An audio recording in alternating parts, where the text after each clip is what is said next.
Einhverf börn hafa ótrúlega margt fram að færa. Við þurfum bara að læra að hlusta, segja mæður 3 einhverfra drengja. Þær vilja auka vitund einhverfu.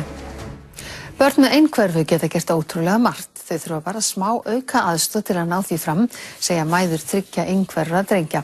Þær vilja vitundarvakningu málefnið en í dag alþjóðadagur einhverfu.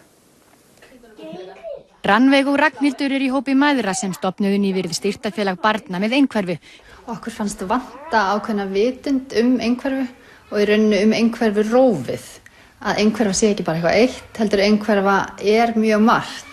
Það segja frekar ótrúlegt hversu margar staðalmyndir ríkja einhverf börn. Ég hef rauninni fengið ótrúlegar spurningar hvort að það megi snerta hann, hvort að fólk megi taka hann upp, hvort það megi skamma hann eins og önnur börn ef hann gerir eitthvað af sér. Og svörin alltaf bara að sjálfsögðu, hann bara barn eins og öll önnur börn. Þær hafa sett í gang söfnunarátakið Blár apríl en blár alþjóðlegur litur einhverfu.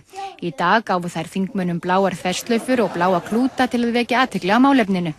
Leikskólabörn klæddust einnig bláum lit, þar á meðal Benedikt, sonur Rannveigar. Einhverfu, þá allir í bláu fötum fyrir allir með einhverfu. Ég með einhverfu. Ég hugsa aðeins öðruvísi. Í rauninni svona einsásaldurinn það fór að draga svolítið á milli hans og jafnaldra.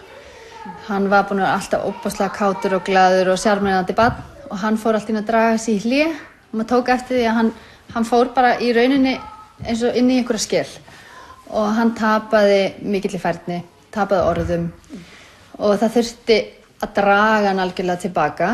Ragnhildur segir að það hafi verið algjört áfall þegar báðir drengirnir hennar voru greindir með einhverfu.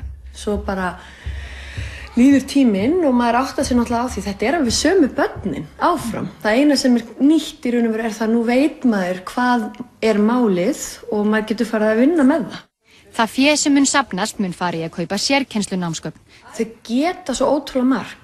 Þau þurfa bara kannski smá auka aðstoð við að ná því fram. Því þessi börn hafa ótrúlega margt fram að færa og við þurfum bara svolítið að læra að hlusta og aðlaga okkur að þeim.